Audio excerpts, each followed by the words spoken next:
You upgraded to GPT 5.2 expecting the smartest AI ever made. Instead, you got an assistant that blocks simple requests, sounds cold and robotic, and somehow feels worse than the version before it. For the past 2 weeks, I've gone through leaked internal memos, real user complaints, and Sam Altman's damage or control interviews. Here's the truth. OpenAI didn't just mess up an update. They triggered a crisis that exposed what's broken about how big AI actually works. Welcome back to Tube Trends AI, where we do the research so you don't have to. If you care about where AI is actually heading, you're in the right place. Join our channel for weekly AI news and updates. Hit the link in the description and subscribe. Now, let's get into it. In this video, I'm breaking down the full GPT 5.2 disaster from every angle. The technical failures that made the model worse at basic tasks, the internal code red panic at OpenAI that rushed this release out the door, and the ethical landmines around censorship and trust that pushed users to the edge. By the end, you'll understand exactly how Sam Altman went from AI's golden boy to running apology tours, and what this means for the future of AI you actually use. So how did we get here? Let's rewind. In late 2025, GPT 5.2 was supposed to lock in OpenAI's dominance. Instead, it split the community in half. Almost immediately, early users noticed something was off. One Reddit post summed it up perfectly. GPT 5.2 felt cold, negative, rigid. Simple requests were suddenly refused, often justified with vague safety rules that didn't make sense. And one question kept popping up everywhere. Is OpenAI going to keep flipping the AI's personality with every single release? On X, AI entrepreneur Ali K. Miller said it best.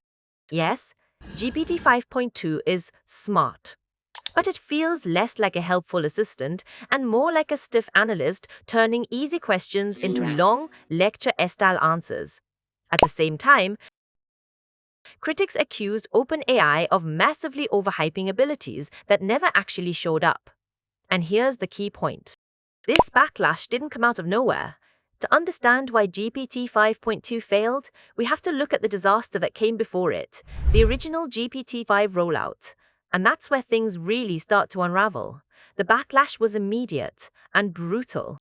Over 3,000 people signed a petition demanding one thing: bring back GPT 4.0. OpenAI's own Reddit exploded. The top post wasn't feedback, it was a takedown. And then, something almost unheard of happened. Within a week, Sam Altman admitted it publicly. We totally screwed up parts of the rollout. Those were his words. OpenAI rolled back key changes. GPT 4.0 was restored as an option. Altman admitted a hard lesson. You don't experiment when hundreds of millions of people wake up to a new AI overnight. He promised future updates would give users more control. But behind the scenes, the pressure was only getting worse. Because GPT 5.2 wasn't born from a calm roadmap. It was born from panic. Here's the turning point. In November 2025, Google dropped Gemini 3. Inside OpenAI, it started winning benchmarks. That triggered an internal code red. Teams were reassigned. Side projects were frozen. Altman told everyone to stop everything and improve ChatGPT fast. When Reuters confirmed GPT 5.2 followed a code red memo, everything clicked.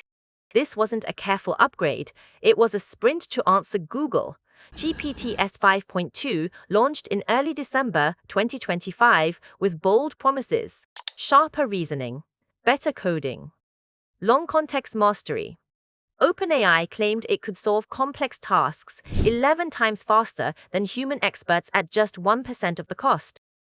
On paper, it looked unbeatable. In reality, rushing under pressure cuts both ways. Speed beat caution, and that decision shows up everywhere things broke. Yes, GPT 5.2 pushed the state of the art. But it also shipped with serious problems. The biggest one? Regressions. OpenAI's own docs quietly admitted it. Instant mode showed quality drops, grading errors, inconsistent behavior, safety checks slipping backward, Reddit filled with side-by-side tests, same prompt. GPT 5.1 wins. One developer nailed it. Benchmarks don't ship products. Reliability does. If an AI nails a hard task but fumbles the follow-up, it's useless in production. Then came automatic model switching. Different submodels answering different questions. In theory, faster. In practice, confusing. Altman later admitted it made the AI feel dumber at times. Complex questions went to simple models.